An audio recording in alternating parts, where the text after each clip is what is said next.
저희가 이제 제목을 뽑은 것도 이제 비속어 논란 가운데 그 가운데 오늘 이준석 전 대표와 이제 법정에서 한번 또 붙습니다. 근데 좀 곰곰이 듣다 보니까 네. 내후 외환도 약간 빌런인 것 같긴 하다. 이게 뭔가요? 내후 외환 좀 풀어 설명해 주시면. 그러니까 이게 내후부터 갈까? 내후. 우리 내 안에 우는 뭐야? 걱정. 내 안에 근심 걱정. 걱정. 가뜩이나 지금 죽겠는데. 힘든데 외는 뭐야? 바깥으로는 바깥에는 어려움이 처한 거야. 환란. 뭐 이런 거네. 그러니까 밖에서도 난린다, 안에서도 난린다, 뭐 이런 거네. 네. 그래서 내후 외환. 어떻게 보면 어쩔 수 없는 이러지도 못하고 저러지도 못하고 진퇴양난, 사면초가 뭐 다 연결되는 겁니다. 내후외환. 삐까뻔쩍님이 이준석 얘기 쏙 들어갔었네 며칠 동안 그러셨는데 이제 네. 외환 때문에 쏙 들어갔던 거죠. 네. 일단 지금 비속어 논란 이제 그 해외 순방 중에 이제 행사장에서 이제 바이든 미국 대통령을 48초 동안 접견하고 환담을 한 이후에 나오면서 그 카메라에 잡혔던. 그렇죠. 공동 취재단 카메라에 잡혔던 그게 이제 실제 이제 그게 어떻게 들리느냐 가지고 지금 굉장히 싸움을 하고 있지 않습니까? 난리면이냐 바이든이냐부터 네, 해서 대통령실이 또 사실 MBC를 상대로 좀 강경한 대응을 좀 시사하기도 하고. 근데 저는 이제 억울하게 느낄 수 있다는 부분이 제가 MBC 소속이어서 그런 게 아니고 이제 다 같이 보도를 했는데 그렇죠. 이 부분에서 좀 짚어야 될 점은 뭐냐면은 이제 다 같이 거의 동시간대라고 보는 거죠. 거의 동시간대에 똑같은 내용의 자막을 생성을 했는데 다른 언론사는 여기 TF를 발족했다는 얘기는 안 했어요. 근데 예를 들어서 그런 거죠. 그럼 다른 언론사는 MBC가 보고 한 거 따로 한 거냐? 이거는 그 언론사를 모욕하는 겁니다. 그렇죠. 모욕하는 거야. MBC가 했다고 다 따랐으나 그게 아니고 그 언론사 고유의 판단 기능과 체계가 있습니다. 그렇죠. 그 결과물은 그 체계의 결과물로 봐야 되는 거예요. 저희도 함부로 받았을 수가 없어요. 받았을 수가 없어요. 그거를 게이트키핑이라고 하고 기본적으로. 그건 굉장히 모욕적인 거야. 만약에 예를 들어서 다른 SBS나 KBS가 MBC가 30분 먼저 보도했기 때문에 니네가 이렇게 쓴 거 아니냐라고 하면은 그건 기자들한테 그 한 소리 듣습니다. 그리고 이런 것들은 보통 우리가 이제 단독이라고는 안 치죠. 네. 시간차 단독이라고 해서. 이게 단독은 풀된 거야, 우리가 소스를 베타적으로 갖고 있을 때 단독이지. 그쵸. 이거는 다 이제 우리끼리 해가지고 다 공유하기로 풀단 짜가지고 그 그쵸. 내용은 그냥 공유하고 그 공동 취재단의 결과물은 얼마나 치열하고 민감하게 공유를 하냐면은 저희가 이제 순방 같은데 가가지고 예를 들어서 기자 스탠드업이라고 해서 이제 이렇게 하잖아요. 그렇죠. 이 마이크 택도 떼요. 마이크 택을 떼. 마이크 택도 떼. 왜 특정 언론사로 하는 게 아니기 때문에. 그러니까 그 정도로 공동 취재단의 결과물은 그 음성과 영상 녹화는 전속적으로 그 공동 취재단의 공동 소유입니다. 거기서 위반하면 징계받고 퇴출되고 굉장히 엄격합니다. 그럼 자기 혼자 만약에 엠버 깨거나 이러면 퇴출당해요. 근데 이런 걸 이제 MBC가 가장 먼저 온라인상에 기사가 났다고 해서 MBC가 그러면 조작을 한 거냐? 그러면 다른 데도 마찬가지인 거죠. 그렇게 근데 그런데 측면에서 좀 뭐랄까 이게 이 사안의 본질적인 것 외에 뭔가 더 뭐랄까요? MBC를 겨냥한 거 아니냐라는 이제 추측이 들기도 합니다. 네. 그래서 어쨌든 지금은 요건 이제 외환에 대한 설명을 간단히 한 거고. 네. 그리고 외환 속에 내우가 있다는 거잖아요. 그래서 그게 오늘 이제 가처분 심리가 열려요. 네. 근데 지난번에 말씀드린 대로 이제 이준석 대표가 가처분을 여러 번 냈습니다. 그래서 우선은 자기가 징계받은 사이에 비대위를 만든 거. 이거 잘못됐다. 이러면서 냈어요. 그게 이제 1차 가처분이죠. 1차 가처분. 그래서 주호영 비대위원장이 그 직무 정지가 됐어요. 그래서 이겼습니다. 사실상 이준석 이겼죠. 승리. 이준석 전 대표의 손을 들어줬어요. 그렇죠. 그리고 그러면서 비대위가 해산됨으로써 비대위원 정지해달라는 것도 당연히 같이 이긴 게 됐어 결과적으로. 그래서 1, 2차 승리했고 이제 나머지가 남은 건데 문제는 그럼 그 사이에 국민의힘이 비대위를 또 만든 거죠. 그래?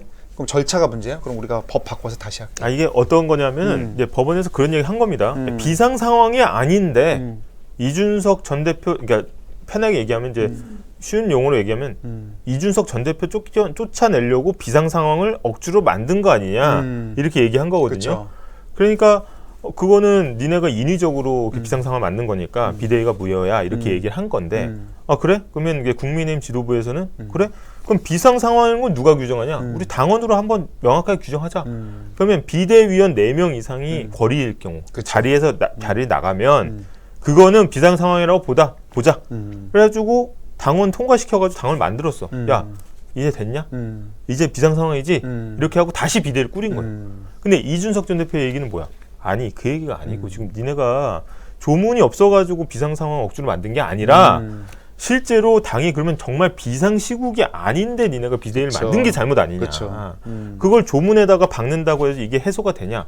게다가 이거는 명백하게 나를 도려내기 위해서 그쵸. 만든 당원이기 때문에 이거는 당원들의 어떤 권리 침해한 거다. 이렇게 지금 이제 주장하고 있는 거죠. 그렇죠. 그래서 그거를 오늘 한다는 겁니다. 오늘 하는 거예요. 오늘 하는데 본인이 출석을 해요. 근데, 직접 변론하죠. 근데 이준석 대표가 전 대표가 사실은 최근에 비속어 논란 관련해서 좀 말을 아꼈습니다. 아마 논점이 좀 흐려지는 걸 막으려는 것 같다는 분석도 있고 또 결국은 이 발언이나 글 같은 걸로 인해서 지금 추가 징계를 논의하고 있기 때문에 또 몸을 사리는 거라 얘기할 수가 있는데 오늘 그래서 국민의힘이 또 징계도 결정하는 거 아니겠습니까? 윤리위에서. 네, 윤리위에서 징계도 결정하고 예전에 신군부 비유라든지 아니면 이제 양두구육이라든지 이런 어떤 거친 비유들이 국민의힘의 명예를 실추시켰다 이런 그쵸. 논리죠. 그래서 땅콩 샌드님 말이 맞아요. 이게 청년 문제, 물가 문제, 인구 문제는 대체 언제 논의합니까? 그렇죠. 네. 어제 윤석열 대통령이 실제로 이제 인구 대책 관련 발언도 내놓고 어제 화재 현장도 가고 좀 민생 문제로 좀 방향을 좀 전환하려는 모습을 보이긴 했는데 네. 지금 뭐 이렇게 계속 이제 산적한 현안들이 그것도 이제 무슨 정책에 관한 게 아니라 네. 내부 권력 갈등 양상으로 비춰지다 보니까 네. 상당히 좀 국민들 입장에서는 뭐 땅콩 샌드님 같은 생각을 할 수가 있죠. 맞습니다. 이게 현안이 많고 아까 저희가 전해드린 것도 물가 정점 얘기도 사실은 정점에 물음표를 찍었잖아요. 정점이 아닐 가능성이 크고 정점만 지나면 뭐 합니까? 피크만 찍고 계속 높게 유지되면 사실 고통은 계속 되는 거거든요. 그러니까 저 히말라야 갔다가 거기서 계속 머물면 그거는 숨도 산소 부족이에요. 그러니까 이게 내려와야 끝나는 거야 사실은. 그래서 라면 끓여 먹기도 힘들어요. 그러니까 그렇게 따지면 이게 물가 정점만 지났다가 중요한 게 아니고 앞으로 그러면은 당연히 똑똑하시고 공 많이 하신 분들이 국제 정세를 잘 알 거 아니에요. 그렇죠. 앞으로 이제 저물가는 다시 보기 어렵겠는데 그럼 우리 어떻게 해야 되냐? 이거 논의를 해야 되는데 논의의 첫 발도 지금 떼지 못했다. 그렇죠. 그래서 지금 취약계층 대책도 지금 어쨌든 예산을 또 좀 줄인 곳들도 있어서 네. 시민단체에서는 또 우려도 하고 있고 사실은 심소영님 맞습니다. 우리 힘으로 살아가는 듯해요 라는데 이런 상황일수록 어디에 의탁하고 의지할 데가 없으면 어디로 와야 됩니까? 딩딩대학에 와서 어떻게 보면 이 자력을 좀 키워야 돼. 자기 힘을. 그렇죠. 뉴스를 읽고 판단할 수 있는 능력을 키워야 됩니다. 그래서 이제 저희가 좀 제 생각은 지금 좀 정무 기능이 좀 강화될 필요가 있겠다. 그런 생각이 계속 드는 게 이제 사실 정치라는 거는 한정된 자원을 놓고 배분하는 싸움이거든요. 맞습니다. 국민들의 위임받은 사람들이 와서 그러니까 결국 예산 배분이에요. 냉정하게 말해서 시간도 예산이고 돈도 예산이고 세금도 다 예산이고 규제도 예산인데 결국은 그거를 배분하려면 좀 정무적으로 좀 감각적으로 조율을 좀 해줘야 되는데 네. 이게 점점 먹을 건 고가는 비면 사실은 조율은 점점 힘들어지거든요. 마음의 여유가 사라지기 때문에. 네, 박수빈 요즘 자주 듣는 말인 것 같아요. 각자 도생. 근데 이게 명확하게 좀 염두에 두셔야 되는 게 있습니다. 정부나 나라에서 원하는 방향이 방향이 있죠. 예를 들어서 소비를 많이 하고, 그다음에 뭐 경기를 활성화시키고, 그다음에 빚을 좀만 쓰고.